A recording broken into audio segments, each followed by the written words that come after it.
Mi nombre es Asira. Esta historia comenzó allá en 1968. Tenía 35 años en esa época. Parecía demasiado vieja para empezar de cero, pero era demasiado joven para entender que la vida aún tenía mucho que enseñarme. Conocí a Roberto en 1955, en una fiesta de vecinos. Era un hombre guapo, con cabello oscuro, bien peinado. Trabajaba como gerente en una tienda de telas. Tenía una sonrisa que hacía que las mujeres del barrio vinieran a platicar con él. A mi papá le cayó bien inmediatamente. A mi mamá también. Ya sabes cómo es, ¿verdad? Cuando los papás aprueban, uno cree que encontró a la persona correcta. Nos casamos un año después, en 1956. Tenía 23 años. Usé un vestido blanco que mi mamá cosió durante 3 meses. Llevaba una corona de flores blancas en la cabeza. Era una mujer feliz ese día. Creía que había encontrado mi lugar en el mundo.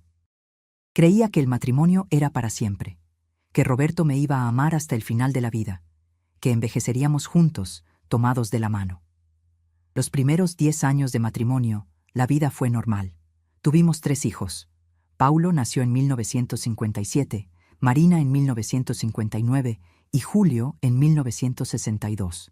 Vivíamos en una casa pequeña de 3 cuartos en la colonia Santa María. Tenía un patio donde sembraba jitomates y lechuga. Tenía una estufa de leña donde cocinaba todos los días. Lavaba ropa para otras familias del barrio.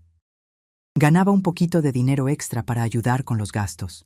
Roberto traía el sustento principal. Salía de casa temprano, de traje y corbata.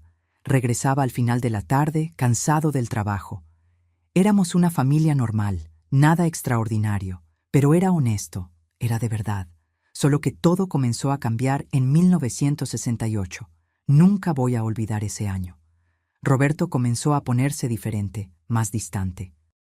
Él que antes llegaba a casa y me daba un abrazo enfrente de los niños, empezó a llegar callado, desconectado. Pasaba junto a mí como si yo no estuviera ahí. Pasaba junto a los niños de la misma forma. Se encerraba en el cuarto, cerraba la puerta y a veces se dormía antes de que cenáramos. Yo pensaba que era cansancio del trabajo. En esa época no teníamos psicólogo, no platicábamos sobre sentimientos, no íbamos a terapia, guardábamos todo adentro y sufríamos en silencio. Así era como las mujeres lo hacían. Nos acostumbrábamos, respirábamos profundo y seguíamos adelante. Entonces comenzaron las salidas. Empezó a salir por las noches, siempre con una excusa diferente. Decía que tenía una junta de negocios con clientes de la tienda. Decía que iba a casa de un compañero de trabajo para platicar sobre expansión de negocios. Decía que tenía que resolver unos asuntos pendientes en la tienda, siempre con una justificación que parecía creíble. ¿Cómo puede una mujer cuestionar al marido sobre negocios si ella no entiende de negocios? Esto era frecuente. Tal vez 2, 3 veces por semana. Toda semana tenía unos 2 o 3 días en que salía a las 7:30 de la noche. Siempre 7:30. Era como un reloj. Yo aprendí a reconocer esa hora. Lo veía arreglándose, mirándose en el espejo, peinando ese cabello oscuro que cuidaba muy bien y después simplemente se iba. Y cuando regresaba, venía alcoholizado. No era un hombre agresivo cuando tomaba, no. No me pegaba, no gritaba. Se quedaba más callado aún, más cerrado. Entraba a casa, iba directo al cuarto, se acostaba y dormía profundamente. Pero no era un sueño tranquilo, era un sueño pesado, forzado, de quien tomó demasiado. Y con ese sueño pesado venían los ronquidos. Dios mío, esos ronquidos, no es exageración, no. Parecía un tren pasando dentro de casa. Parecía el motor de un carro que no se apagaba. Despertaba a toda la vecindad. Mis hijos se quejaban de que no podían dormir. Yo les ponía algodón en los oídos, trataba de resolverlo de cualquier forma. Entonces, desarrollamos un patrón natural. Los días que yo sabía que Roberto iba a salir por la noche, que iba a regresar alcoholizado, que esos ronquidos iban a ser imposibles de soportar, yo misma decidía ir a dormir a la sala. No por coraje, no por desesperación, simplemente por supervivencia. Necesitaba dormir y él no me dejaba dormir con esos ronquidos infernales. Agarraba una almohada, una sábana, una cobija que teníamos y me instalaba en el sofá viejo que estaba en la sala. Era un sofá gastado café que habíamos recibido de un tío de Roberto. Las patas hacían ruido cuando nos movíamos, pero era mejor que los ronquidos. Al principio pensaba que era un alivio. Finalmente podía dormir sin ese ruido horrible en mi oído. Finalmente podía descansar de verdad. Parecía que había encontrado una solución. Pero conforme fue pasando el tiempo, conforme los meses se volvieron años, empecé a notar cosas extrañas, cosas pequeñitas que parecen tontas cuando las platicas, pero que dentro de casa, cuando las estás viviendo, parecen gigantescas. Empecé a notar un olor extraño en su ropa, un olor que no era nuestro. No era el olor de sudor que conocía demasiado bien. No era el olor del cigarro barato que fumaba al que estaba acostumbrada desde el primer día del matrimonio. Era un olor diferente, era un olor dulce, un perfume de mujer, un perfume que yo no usaba. Yo no era una mujer sofisticada, no usaba perfume caro. Usaba un jabón que tenía un olor suave, nada más. El olor que sentía en la ropa de Roberto era de un perfume francés, de esos caros que costaban mucho y que las mujeres ricas usaban. No era cosa de cualquier mujer en esa época. En esa época, el perfume francés era lujo. La primera vez que sentí ese olor, pensé que tal vez era error mío. Tal vez era un detergente nuevo que estaba usando para lavar la ropa. Tal vez era algo que Roberto había tocado en la tienda, pero no era. Era muy obvio. Estaba impregnado en su camisa, en los pantalones, hasta en la corbata que usaba para salir. Este olor empezó a aparecer toda semana. Toda semana encontraba una prenda de su ropa impregnada de ese perfume extraño. Agarraba su camisa para lavarla y ese olor me llegaba directo a la nariz. Agarraba los pantalones, lo mismo, y él actuaba como si nada estuviera pasando. Simplemente fingía que yo no existía. Empecé a estar más atenta. Empecé a fijarme en otras cosas pequeñitas que indicaban un patrón. Teníamos un reloj de pared en la cocina, un reloj de madera con números romanos que el papá de Roberto le había dado.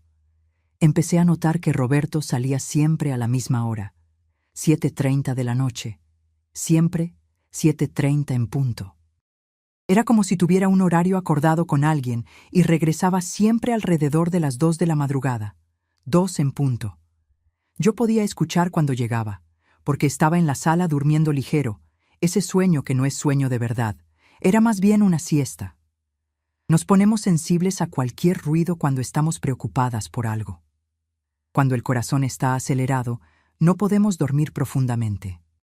Entonces podía escuchar cuando llegaba a casa, podía escuchar la puerta cerrándose atrás, podía escuchar sus pasos en el pasillo, podía escuchar cuando entraba al cuarto, y era justamente en ese momento, en esa hora mágica de las 2 de la madrugada, que ese olor llegaba hasta la sala. Ese perfume pasaba por toda la casa como una ola invisible. Invadía mi cuarto, invadía mi cama, se mezclaba con mis sábanas, con mis cosas personales. Y yo estaba ahí en el sofá viejo de la sala, respirando ese olor que no era mío, respirando un aroma que indicaba que mi marido estaba con otra mujer, que otra mujer estaba durmiendo en mi cama, que me estaban traicionando dentro de mi propia casa. Esto duró 6 años, 6 años enteros, de 1968 hasta 1973, 6 años despertando con ese olor extraño en la casa. 6 años viendo esa ropa impregnada de perfume. 6 años sabiendo que algo estaba profundamente mal, pero sin tener pruebas concretas, sin tener nada más que mi intuición de mujer. Y en esa época, la intuición de una mujer no valía absolutamente nada. Si iba a platicar con una amiga sobre esto, me iba a decir que estaba siendo paranoica, que me estaba imaginando cosas, que tenía celos infundados. Si iba a platicar con mi marido sobre ese olor extraño, me iba a decir que estaba loca. Iba a decir que era una mujer histérica, que no sabía ni lavar ropa bien. Entonces guardé todo eso dentro de mí, bien profundo. Sufrí en silencio. Hice lo que las mujeres hacían en esa época. Cumplí mi papel. Crié a mis hijos, mantuve mi casa limpia, mantuve mi matrimonio en pie. Empecé a adelgazar. Mis hijos se dieron cuenta, mi Paulo, que tenía 10, 11 años en esa época. Preguntaba por qué mamá ya no comía. Marina, que era más observadora, decía que yo estaba muy nerviosa, que eso era malo para toda la casa. Julio era pequeño todavía, no entendía nada. Tenía que fingir normalidad, fingir que todo estaba bien, fingir que no sabía nada, fingir que mi matrimonio no se estaba cayendo. Empecé a tener insomnio aún acostada en el sofá. Me quedaba despierta toda la noche, pensando en quién era esa mujer, pensando si era alguien que conocía, pensando en cómo era posible aquello, cómo él podía hacerme eso, cómo podía mirarme a la cara al día siguiente y fingir normalidad. Empecé a observar a mis amigas, todas las amigas que tenía. Trataba de recordar cuál de ellas usaba un perfume francés, cuál de ellas tendría valor para hacer una cosa tan horrible, cuál de ellas traicionaría a una amiga de esa forma. Mi cuerpo empezó a dar señales. Empecé a tener dolores de cabeza frecuentes, dolores que duraban horas. Empecé a tener problemas del estómago, no podía comer bien. Perdí 7 kilos en pocos meses. Mi mamá vino a visitarme y casi lloró al verme así. Preguntó si estaba bien, si Roberto me estaba tratando bien, si había algún problema en que pudiera ayudar. No pude contarle. No pude decir que mi marido me estaba traicionando. No pude decir que era una mujer engañada, porque eso era vergüenza. Eso era humillación. Eso era algo que no le decíamos a nadie. Lo guardábamos para nosotras mismas. Entonces le mentí a mi mamá. Dije que era estrés. Dije que tenía preocupaciones financieras. Dije que eran cosas de mujer. Ella me creyó. Las mamás siempre creen las mentiras que sus hijos cuentan porque ellas también guardan sus secretos. Ese perfume siguió apareciendo toda semana. Toda maldita semana, como un fantasma, como una aparición que me recordara cada día que yo no era suficiente, que mi marido había encontrado algo mejor, que me estaban reemplazando. Y lo peor de todo era que no sabía qué hacer. Estaba a principios de 1973, cuando finalmente llegué a mi límite. No comía, no dormía bien. Veía a Roberto por la mañana y de alguna manera podía vivir normalmente, hacer las cosas de rutina, pero por dentro me estaba comiendo viva una duda que no tenía respuesta. En esa época no existían cámaras como ahora. No era fácil. No era nada más tomar un celular y filmar. Era mucho más complicado. Pero tenía un primo que trabajaba con fotografía profesional. Hacía bodas, bautizos, fiestas de cumpleaños y tenía una cámara especial, una cámara que se podía programar para tomar fotos en secuencia automática sin necesidad de que alguien estuviera presionando el botón. Fui a platicar con él. No dije toda la verdad. No pude. Solo dije que necesitaba fotografiar algo en mi casa y que era algo discreto. Él no hizo preguntas. Creo que intuyó algo. Creo que vio en mi mirada que estaba sufriendo. Me prestó la cámara, me enseñó cómo funcionaba y no me cobró nada. Esa cámara tenía un mecanismo que funcionaba con un timer. Ponías la cámara en un lugar, ajustabas el timer para tomar fotos cada 5 minutos y ya. Iba a tomar fotos automáticamente, sin necesidad de nadie cerca. Las fotos eran en blanco y negro. Me dio 2 rollos de película. Suficiente para bastante. Pasé 2 días enteros pensando dónde poner esa cámara. No podía ser en un lugar obvio. No podía ser en un lugar donde Roberto pudiera verla. Tenía que ser en un lugar donde pudiera captar todo el cuarto. Tenía que ser discreto, pero tenía que mostrar todo. Pensé en ponerla encima del ropero. Pensé en ponerla atrás de una puerta. Pensé en ponerla debajo de la cama. Finalmente decidí poner la cámara en un estante atrás de algunos libros que estaba en la esquina del cuarto, bien disimulada. Ahí podría captar la puerta del cuarto, el pasillo y toda la cama. Pero antes de eso, antes de cualquier cosa, necesitaba un plan. Necesitaba estar segura de que iba a regresar una noche específica trayendo a alguien. Entonces, pasé una semana entera observando su patrón. Anotaba en un papel pequeño cuándo salía, qué decía antes de salir, cómo estaba vestido. Me di cuenta de que todos los martes y todos los jueves tenía más probabilidad de salir. Martes y jueves eran los días en que regresaba con más olor de perfume. Martes y jueves eran los días en que ese aroma invadía toda la casa. Entonces escogí un martes. El martes 27 de febrero de 1973. Nunca voy a olvidar esa fecha. Ese martes marcó mi destino. En la mañana de ese día, puse la cámara en su lugar. Mi corazón latía tan fuerte que pensé que me iba a desmayar. Mis manos temblaban. Tenía miedo de que Roberto llegara a casa en ese momento y me cachara con esa cámara en la mano. No sabía qué le iba a decir. Puse la cámara bien escondida atrás de esos libros viejos que nadie leía. Ajusté el timer para tomar fotos cada 5 minutos. La probé para estar segura de que estaba funcionando. Todo listo. En la noche, cuando Roberto llegó a casa del trabajo, no pude mirarlo a los ojos. Fingía leer un periódico en la sala mientras él cenaba. Mis hijos platicaban normalmente, no notaban nada. Gracias a Dios, los niños no notan estas cosas. Viven en su mundo pequeñito, no se dan cuenta de lo que está pasando alrededor. Cuando llegaron las 7:30, se levantó, se arregló como siempre hacía, se peinó el cabello, se puso ese perfume que usaba, se puso la corbata que yo había cosido y salió de casa diciendo que tenía una junta importante en la tienda. Esa noche no pude dormir. Me quedé despierta todo el tiempo, sentada en el sofá de la sala esperando escuchar el ruido de un carro llegando, esperando escuchar la puerta abriéndose, esperando escuchar esos pasos en el pasillo y a las 2:10. Después, escuché. Escuché todo. Escuché cuando llegó. Escuché cuando entró a casa con alguien. Escuché pasos de 2 personas, no de una. Escuché cuando esa persona se rió. Se rió de una forma que me partió el corazón. Era una risa conocida, muy conocida. Mi cuerpo se paralizó, mi pecho se apretó. Podía escuchar cada movimiento. Escuché cuando entraron al cuarto, escuché cuando la puerta se cerró.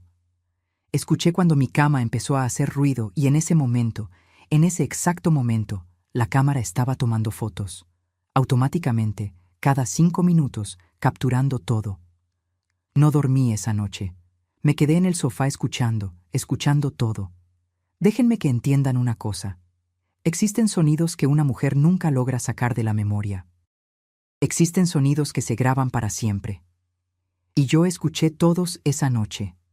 Después de 2 horas, salió del cuarto con alguien. La persona bajó las escaleras con él. Pude escuchar los pasos bajando. Escuché cuando abrieron la puerta del frente. Escuché cuando alguien se subió a un carro afuera. Escuché cuando el carro se fue y me quedé ahí sentada en el sofá sola, con mi corazón roto en pedazos. No pude dormir de verdad esa noche. Solo me quedé acostada, despierta, pensando en lo que había pasado, pensando en quién era esa mujer, porque había reconocido esa risa. Conocía esa risa muy bien. Al día siguiente, cuando Roberto despertó y salió al trabajo, corrí al cuarto. Saqué la cámara de atrás de los libros con las manos temblando. Puse el rollo de regreso en la cámara, como mi primo me había enseñado, y fui directo a su casa. Él reveló el rollo para mí. Me senté en un cuarto oscuro mientras él manipulaba el rollo, mientras procesaba esas imágenes. No podía respirar bien. No sabía si quería ver aquello, pero al mismo tiempo necesitaba saber. Necesitaba confirmar. Cuando puso las fotos frente a mí, me caí. Literalmente, me caí. Mis piernas ya no me sostuvieron. Eran fotos claras, fotos en blanco y negro, muy claras. Fotos de la puerta de mi cuarto abriéndose, fotos de 2 personas entrando al cuarto. Fotos que no podía mirar mucho tiempo porque mi corazón iba a explotar. Y la peor de todas las fotos, una donde se veía claramente el rostro de quien estaba con mi marido. Una foto donde la luz de la puerta alcanzaba ese rostro que conocía tan bien. Era Fernanda, mi mejor amiga, mi amiga de 22 años. Nos habíamos conocido en 1951 en una fiesta de la iglesia. Era una muchacha linda, tenía cabello castaño largo, ojos grandes. Nos hicimos amigas al instante. Amigas de verdad, del tipo a quien le cuentas tus secretos, del tipo en quien confías ciegamente. Ella fue madrina de mi boda con Roberto. ¿Madrina? Ella estaba ahí cuando dije, sí, acepto. Ella aplaudió cuando el padre nos declaró marido y mujer. Ella comió pastel de mi boda sonriéndome a la cara, y durante 6 años estuvo durmiendo con mi marido. Mi primo me ofreció un vaso de agua. No lo tomé. Me ofreció una silla para sentarme. Mis piernas estaban demasiado débiles. Trató de platicar conmigo y no podía responder. No podía hablar. No podía ni respirar bien. Esas fotos se quedaron conmigo. Sentí el peso de ellas en mi bolsa. Sentí el peso de esas verdades fotográficas, porque una foto no miente. Una foto no se puede cuestionar. Ahí estaba la verdad, en blanco y negro. Salí de la casa de mi primo en estado de shock. Caminé por las calles de la ciudad sin saber para dónde iba. Mis piernas me llevaban automáticamente. Mi mente estaba vacía, o tal vez estaba muy llena, tan llena que no podía procesar nada. Recuerdo haberme parado debajo de un árbol y vomitar. Todo lo que había comido esa semana salió de mi estómago. Vomité hasta no tener nada más. Me quedé ahí agachada debajo de un árbol, llorando de una manera que no sabía que era posible llorar. Porque no era solo traición, no era solo mi marido traicionándome, era mi mejor amiga. Era alguien a quien había invitado a todos los cumpleaños de mis hijos. Alguien que les había dado regalos. Alguien a quien consideraba como una hermana. 6 años. 6 años, esos dos estuvieron haciendo aquello. 6 años, esa mujer me abrazaba, me besaba en la mejilla, platicaba conmigo sobre la vida mientras dormía con mi marido en mi propia cama. Fui a casa después de estar sentada debajo de ese árbol por horas. Cuando llegué, Roberto todavía no había regresado del trabajo. Mis hijos estaban en la escuela. Fui al cuarto, a mi cuarto, mi rincón sagrado, el lugar que pensaba que era solo mío, y me acosté en la cama. Sentía el olor de ese perfume francés, el olor de Fernanda, lo sentía en la funda de la almohada, lo sentía en las sábanas. Arranqué las sábanas con fuerza, quería quemar todo, quería borrar todo ese aroma. Agarré las fotos y miré cada una de ellas. Miré el rostro de Fernanda. Estaba tan a gusto, tan natural, tan como si aquello fuera su derecho, como si hubiera conquistado aquello que era mío, como si hubiera ganado una competencia que yo no sabía que estaba sucediendo. Y miré el rostro de Roberto, también a gusto, también natural, también feliz. Ese era el rostro del hombre que había escogido para pasar toda la vida. Ese era el rostro de la persona que prometió amarme hasta que la muerte nos separara. Y estaba ahí en esas fotos, claramente traicionándome con mi mejor amiga. Guardé las fotos en un lugar seguro. Las puse debajo del colchón. No podía dejar que nadie las encontrara. Si los niños las encontraban, no podía. Mi secreto guardado debajo del colchón. Mi verdad sepultada. Cuando Roberto llegó a casa esa noche, me sonrió como si nada hubiera pasado, como si ese martes fuera un día normal. Me preguntó cómo había estado mi día. Le mentí. Dije que había sido un día común, que había lavado ropa, que había cocinado. Él cenó, leyó el periódico, vio un poco de televisión y se fue a dormir. Dormir en la cama donde había estado con Fernanda. Dormir en el lugar que era sagrado para mí. Y yo me quedé despierta toda la noche, sentada en el sofá de la sala, con las fotos en mi mano, por fin, con la prueba. Por fin, con la confirmación de todo lo que sabía en mis huesos. Finalmente, tenía la verdad. Esas fotos estuvieron debajo de mi colchón por 5 años, 5 años enteros. Las miraba todas las noches cuando Roberto dormía. Las sacaba de ahí, miraba cada una y después las ponía de regreso. Era como si necesitara confirmar cada noche que aquello era real, que no era una pesadilla, que de verdad mi marido me estaba traicionando. Pero ¿saben qué es peor que descubrir una traición? Es tener que vivir en el mismo cuarto con ella, es tener que compartir la misma cama, es tener que despertar al lado de ese hombre todos los días, porque no podía salir de casa. No en esa época. ¿A dónde iba una mujer de 40 años? No tenía dinero guardado, no tenía dónde vivir, tenía 3 hijos que me necesitaban. Y el divorcio. El divorcio era prácticamente imposible en 1973. Era una humillación pública. La gente te señalaba en la calle. Te volvías una mujer descartada, inadecuada. Entonces hice lo que toda mujer en esa situación hacía. Permanecí. Permanecí en la casa. Permanecí en el matrimonio. Permanecí en la mentira. En los primeros meses después de descubrir sobre Fernanda, traté de confrontar a Roberto. Me senté en la mesa de la cocina cuando los niños estaban dormidos. Puse las fotos frente a él y pedí explicaciones.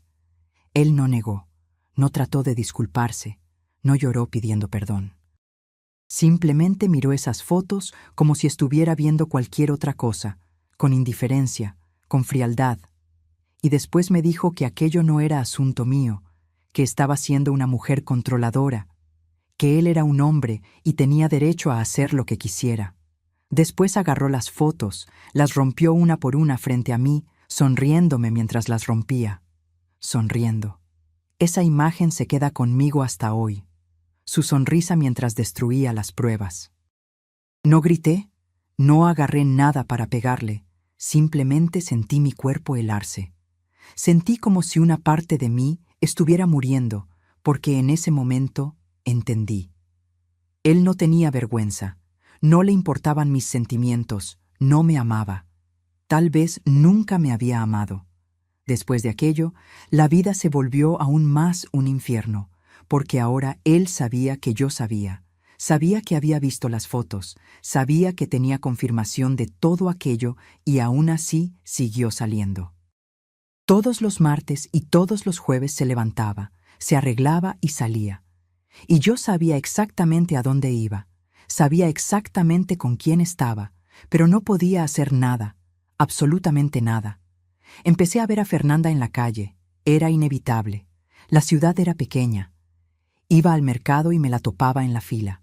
Me sonreía como si nada estuviera pasando, como si fuéramos amigas de verdad, como si no estuviera durmiendo con mi marido. Una vez tuvo el valor de venir a mi casa. Sí, esa mujer entró a mi casa sabiendo que yo sabía. Entró como si tuviera todo el derecho del mundo. Abrazó a mis hijos, preguntó cómo estaban en la escuela. A mis hijos les caía bien, no tenían idea de lo que estaba haciendo. Les serví té, les serví pastel que yo misma había hecho. Platiqué con ella como si nada estuviera pasando, porque mis hijos estaban ahí, porque la vecindad podía estar observando, porque no podemos simplemente explotar cuando queremos en la sociedad. Después de que se fue, vomité todo en el excusado. Vomité el té, vomité el pastel, vomité la humillación de tener que fingir amistad con una mujer que me traicionaba. Mi cuerpo empezó a desaparecer, no de manera visible al principio, pero desaparecía. Era solo piel y hueso. Mi cara se arrugó. Mi cabello empezó a ponerse blanco más rápido de lo que debería. La gente en la calle comentaba que parecía enferma, que estaban seguros de que tenía algo grave, que debería ir al doctor. No iba al doctor porque el doctor me iba a preguntar qué estaba pasando y cómo le iba a explicar. ¿Cómo podía decir que mi corazón estaba roto, que mi marido me estaba traicionando, que mi mejor amiga era la otra mujer? Los niños empezaron a notar los cambios. Notaron que no comía con ellos. Notaron que pasaba noches despierta. Paulo, mi hijo mayor, tenía unos 17, 18 años en esa época. Empezó a sospechar algo. Una noche me preguntó si todo estaba bien con papá, si había algún problema. Mi hijo se estaba ofreciendo a escuchar mis problemas y no podía contarle. No podía descargar ese peso en los hombros de un niño. Entonces le mentí otra vez. Dije que todo estaba bien. Dije que eran solo cosas de matrimonio, cosas que toda mujer pasa, que era normal sentir estos altibajos. Hice que mi hijo creyera que su mamá estaba bien cuando se estaba cayendo por dentro. Marina era más sensible. Sentía mis sentimientos sin necesidad de que le contara nada. Venía, se sentaba a mi lado y simplemente me abrazaba sin preguntar, sin exigir explicaciones. Sabía que algo estaba mal e intentaba consolar a su mamá de la única manera que un niño puede hacerlo. Y ese abrazo suyo me partía aún más, porque tenía que ser fuerte para ella. Tenía que ser esa mamá que aguanta todo, que no llora, que no se derrumba. Tenía que ser invencible. Durante 5 años dormí en la misma cama que Roberto. 5 años después de descubrir las fotos. 5 años fingiendo que estaba durmiendo cuando en realidad estaba despierta, escuchando cada respiración suya. 5 años negándome a aceptar su toque, pero teniendo que explicar por qué, sin revelar la verdad. Él trataba de tocarme algunas veces, trataba de ser íntimo conmigo, y yo me congelaba. Mi cuerpo no respondía, no podía. ¿Cómo iba a dejar que ese hombre me tocara, sabiendo dónde habían estado esas manos? Entonces dejó de intentar, dejó de fingir, dejó de acercarse. Y aquello fue de alguna forma un alivio, porque al menos no tenía que pasar por la humillación de rechazar a mi propio marido. Cada noche empecé a tener pesadillas. Pesadillas donde veía a Roberto con Fernanda. Pesadillas donde se reían de mí. Pesadillas donde gritaba y nadie podía escucharme. Despertaba sudada, con el corazón acelerado, y tenía que fingir que todo estaba bien cuando mis hijos venían a preguntar si había tenido una pesadilla. Mi mamá vivía viniéndome a visitar en esa época. Veía que estaba mal, que algo estaba pasando, pero no preguntaba directamente. Ella era una mujer de la época también. Sabía que existían cosas de las que no platicábamos, sabía que una mujer tenía ciertos deberes y que no nos quejábamos. Pero una vez, antes de irse, me abrazó fuerte. Me abrazó por un tiempo que era demasiado largo para ser normal y me susurró al oído: «Si un día necesitas salir, sales. Yo te apoyo». Esas palabras se quedaron conmigo. No salí en esa época. No pude. Pero esas palabras fueron como una semilla, una promesa de que al menos mi mamá me amaba, que al menos una persona creía que yo merecía algo mejor. En los últimos meses de esos 5 años, empecé a ahorrar dinero en secreto. Ganaba lavando ropa para otras familias y no le contaba a nadie. Guardaba billete por billete, los ponía en una lata de leche vacía que escondía en el fondo del ropero debajo de ollas.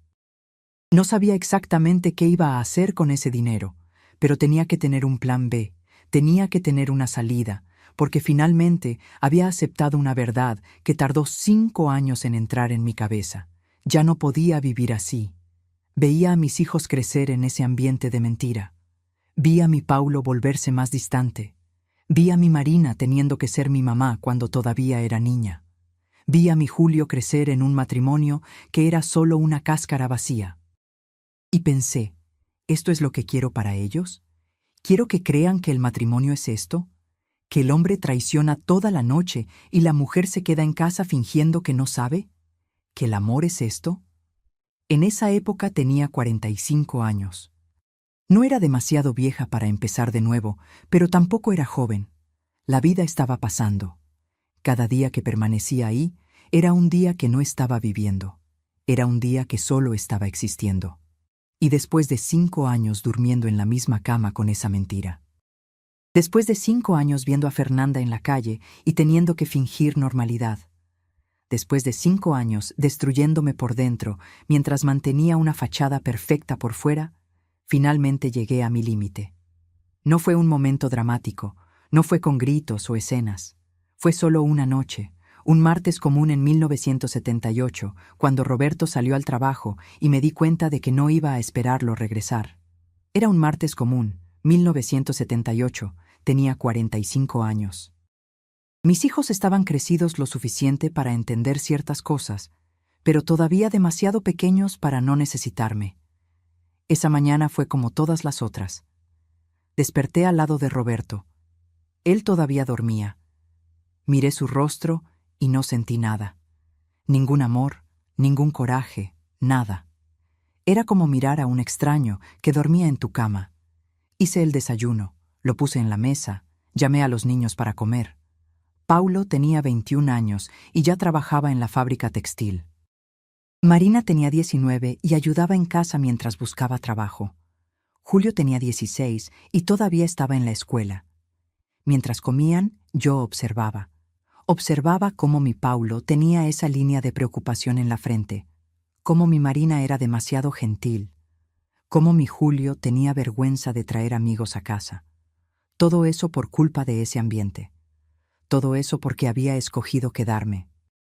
Después de que salieron de casa, cuando solo quedamos Roberto y yo, él se arregló como de costumbre, se puso la ropa de trabajo, se peinó el cabello, se puso ese perfume y me miró como si fuera invisible. «Me voy al trabajo», dijo.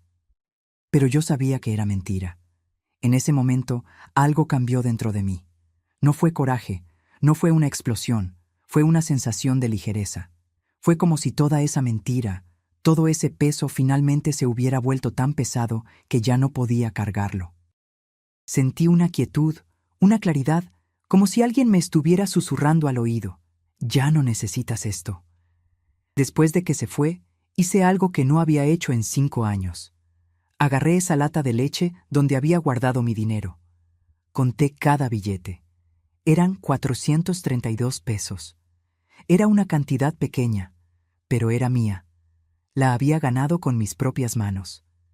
En esa época, 432 pesos era suficiente para rentar un departamento pequeño por algunos meses.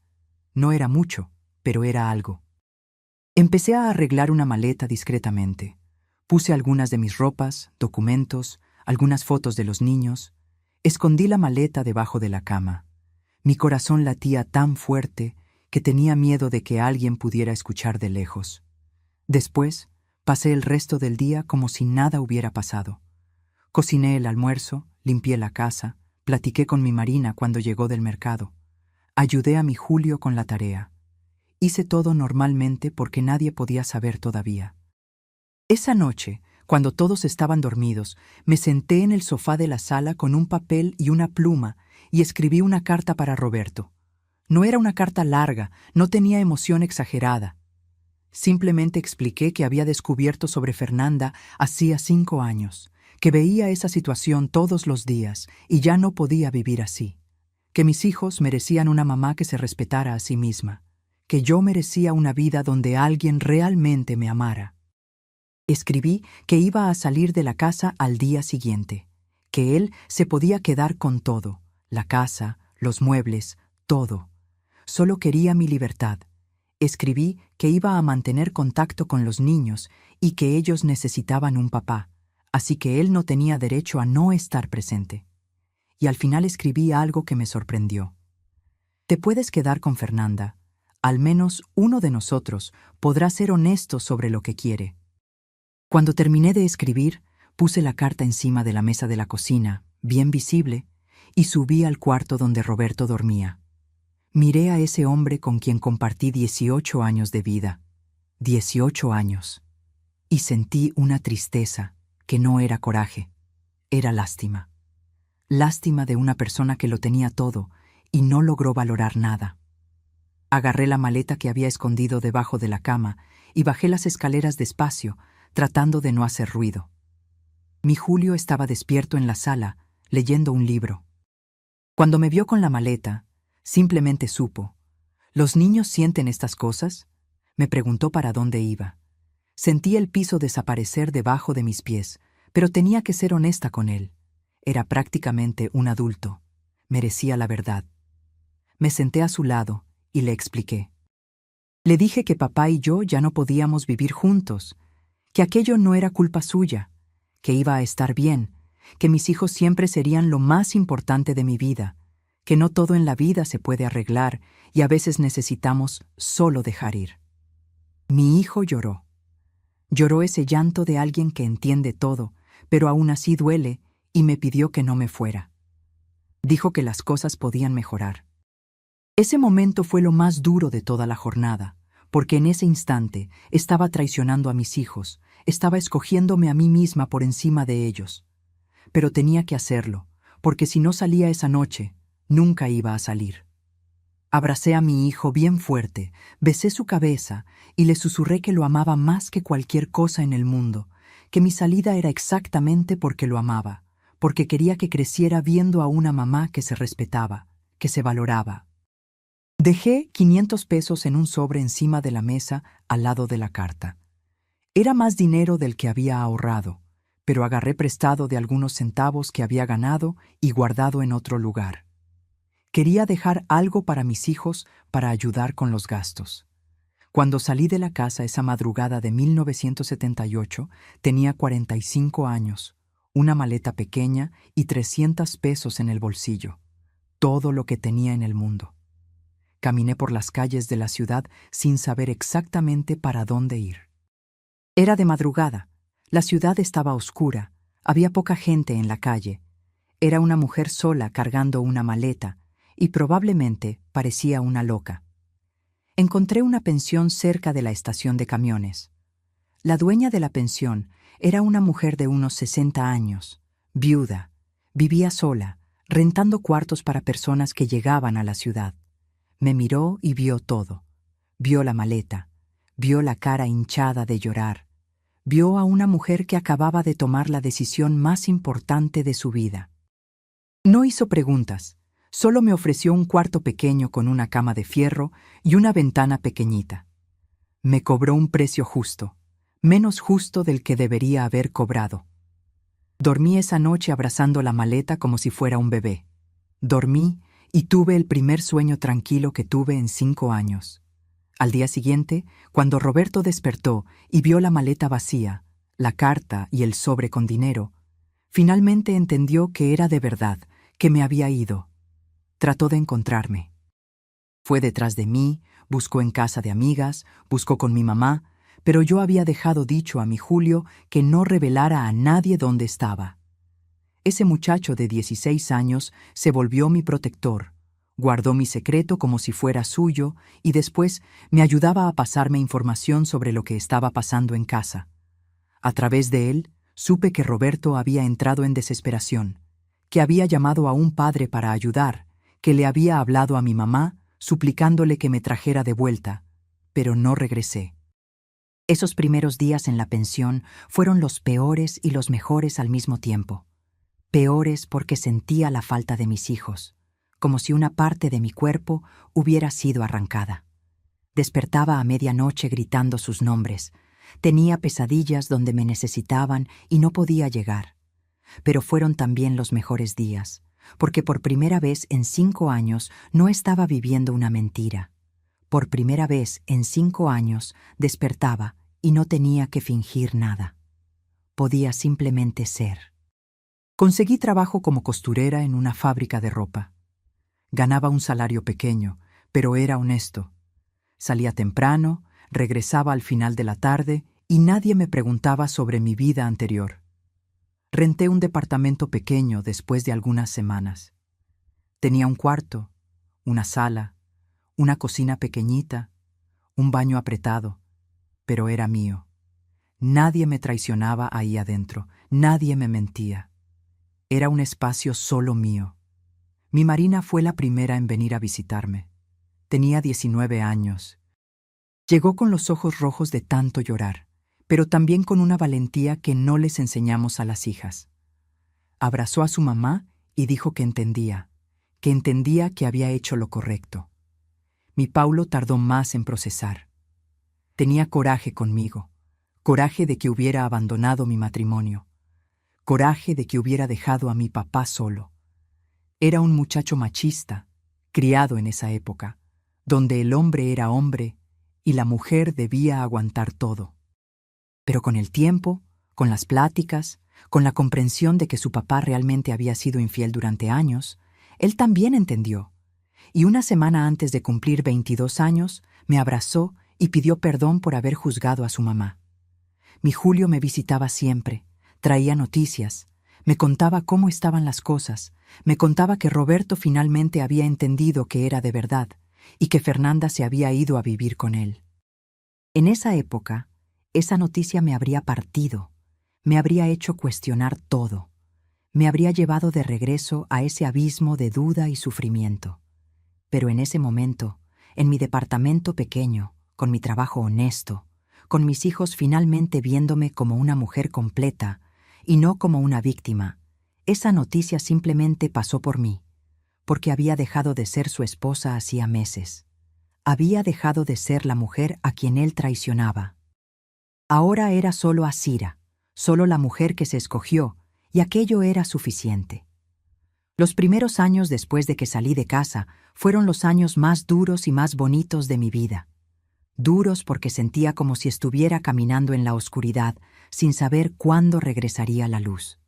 Bonitos porque por primera vez en mucho tiempo estaba viva de verdad. Ese departamento pequeño se volvió mi templo. Limpiaba cada rincón con cuidado, como si estuviera curando una herida. Cada vez que pasaba un trapo en una superficie, aquello era mío. Nadie me lo podía quitar. Nadie me podía engañar sobre él. Era solo mío. Trabajaba en la fábrica de ropa.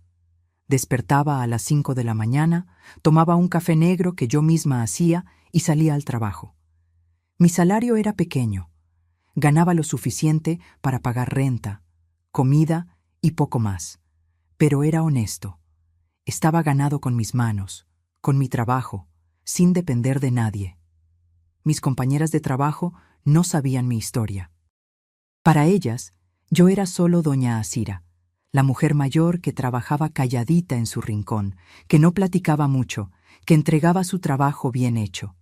Eso era todo lo que necesitaban saber. Pero había una compañera, una mujer llamada Rosario, que era más observadora. Rosario tenía unos 55 años, también era divorciada y tenía esa manera de entender cosas sin necesidad de que le contaran. Un día, después de algunos meses trabajando juntas, simplemente preguntó: «Te escapaste de un hombre, ¿verdad?». No era una pregunta curiosa, era una pregunta que venía de alguien que había pasado por lo mismo. La miré y sentí las lágrimas venir. Por primera vez desde que salí de casa, lloré frente a alguien que no era mi hijo. Me abrazó, no pidió detalles, no hizo preguntas, solo dijo: «Hiciste bien. Siempre hacemos bien cuando nos escogemos». Rosario se volvió mi amiga, mi mejor amiga, la primera amiga de verdad que tuve después de Fernanda. Y me enseñó algo muy importante, que existen mujeres que entienden a otras mujeres, que existen personas que no te juzgan por escaparte de una mentira. En la noche, cuando regresaba a casa, no veía televisión, no leía revistas. Simplemente me quedaba en mi balcón pequeño, mirando la calle, pensando en mi vida, pensando en cómo había llegado ahí, pensando en todo lo que había dejado atrás. Pero no era un pensamiento de arrepentimiento, era más una reflexión, como si estuviera entendiendo cada pedazo de mi historia y poniéndolo en un lugar que tuviera sentido. Mi Julio empezó a traer a sus novias para que me conocieran.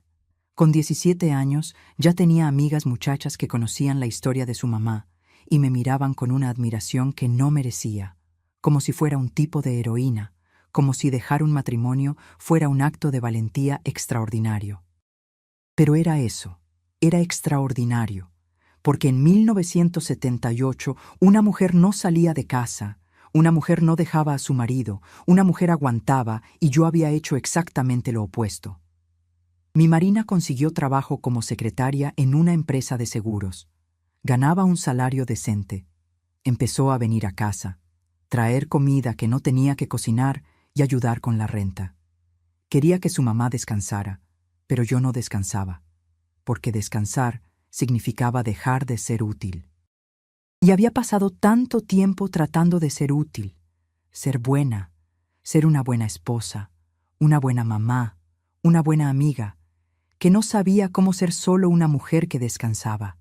Entonces agarré trabajo extra. Además de la fábrica, empecé a coser en casa para clientes que me buscaban, ropa, cortinas, arreglos. Pasaba mis noches cosiendo, mi dedo tenía callos de tanto usar la aguja. Mi espalda dolía de estar sentada, pero ganaba dinero extra. Con un año de haber salido de casa, había logrado juntar lo suficiente para poner un piso nuevo en el departamento. Con 2 años, logré comprar una máquina de coser usada.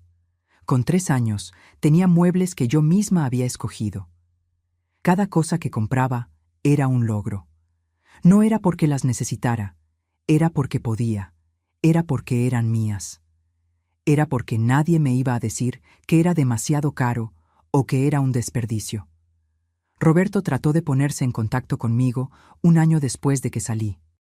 Mandó un recado con Julio, que quería platicar, que se arrepentía, que quería intentar otra vez. No respondí, no porque tuviera coraje, sino porque no había nada de qué platicar. Ese capítulo se había cerrado, ese libro se había terminado, no iba a regresar a las páginas para releerlo. Fernanda empezó a frecuentar la casa de Roberto. Mis hijos veían eso y me contaban. ¿Y saben qué es curioso? No sentía odio hacia ella, no sentía nada hacia ella. Se había vuelto irrelevante en mi vida. Con el tiempo, me di cuenta de que el odio es algo que te consume por dentro. Es como guardar una llama que quema solo a la persona que la está cargando. Y yo no tenía tiempo para quemarme por dentro. Tenía mucho que reconstruir. 5 años después de salir de casa, un acontecimiento inesperado cambió todo. Recibí una carta del abogado de Roberto. Finalmente había aceptado un divorcio. Aquello era raro en esa época, extremadamente raro. La mayoría de los matrimonios simplemente terminaban con la muerte o permanecían eternamente suspendidos. No me pidió nada. No quería pensión, no quería nada. Solo quería que firmara unos papeles diciendo que aceptaba el divorcio. Llevé esos papeles a un notario. Firmé cada uno con cuidado y cuando salí de ahí era una mujer libre legalmente. Ya no era la esposa de Roberto, era solo Asira. A los 50 años de edad, había empezado la vida desde cero. Tenía un departamento pequeñito, tenía un trabajo honesto, tenía a mis hijos que habían crecido y se habían vuelto adultos. Tenía una amiga de verdad en Rosario. Tenía respeto por mí misma. A los 52 recibí una promoción en la fábrica. Me volví supervisora de producción. Ganaba más dinero, tenía más responsabilidades, pero también tenía más independencia. Nadie me debía nada. Yo no le debía nada a nadie. A los 55, mi Marina tuvo su primer hijo. Mi primer nieto, un niño lindo al que llamó Carlos. Cuando cargué a ese bebé en mis brazos, sentí como si todo ese dolor, toda esa humillación, toda esa jornada hubiera sido necesaria para llegar a ese momento. Porque miré el rostro de ese niño y prometí que crecería sabiendo que las mujeres no necesitan hombres para ser valiosas, que las mujeres pueden salir de situaciones malas, que las mujeres pueden reconstruir su propia vida. Mi Paulo se casó con una mujer llamada Cecilia. Era una mujer fuerte, con opiniones propias. Conocía mi historia y me respetaba. Tuvieron 2 hijos, mis otros nietos. Mi Julio, que había sido mi protector cuando salí de casa, se volvió un hombre que trataba a las mujeres con respeto, porque había visto a su mamá levantarse sola, porque había entendido que la mujer no es débil, la mujer es fuerte. Con 65 años me jubilé de la fábrica. 37 años de trabajo honesto. Salí de ahí con una fiesta que mis compañeras hicieron. Rosario también se estaba jubilando. Viajé con mi jubilación, algo que nunca había hecho. Conocí playas que solo había visto en fotografías. Conocí otras ciudades, conocí gente nueva y viajé sola. Viajé sin tener que pedirle permiso a nadie. Viajé sin tener que explicarle a nadie a dónde iba. Viajé porque quería. A los 73 años, sentada aquí contando mi historia para ustedes, puedo decir con certeza, ese olor de perfume que me atormentó por tantos años se volvió solo una memoria. Se volvió solo una historia que cuento. Lo que quedó no fue la traición, no fue el dolor, no fue la humillación. Lo que quedó fue la comprensión de que era capaz de cambiar mi vida, que era capaz de ser dueña de mi propio destino, que cuando una puerta se cierra, podemos abrir varias otras, que cuando todo se derrumba, podemos reconstruir mejor, que cuando nos escogemos, finalmente empezamos a vivir. Mi Roberto murió hace 10 años. Recibí la noticia por mi Julio. Había pedido que me dieran el pésame. Sentí una tristeza, pero no por el hombre que era. Sentí tristeza por la vida que no vivió, por la oportunidad que no aprovechó, por la mujer que no valoró. Fernanda desapareció de mi vida completamente. No sé si todavía está viva. No sé qué pasó con ella y, honestamente, ya no importa.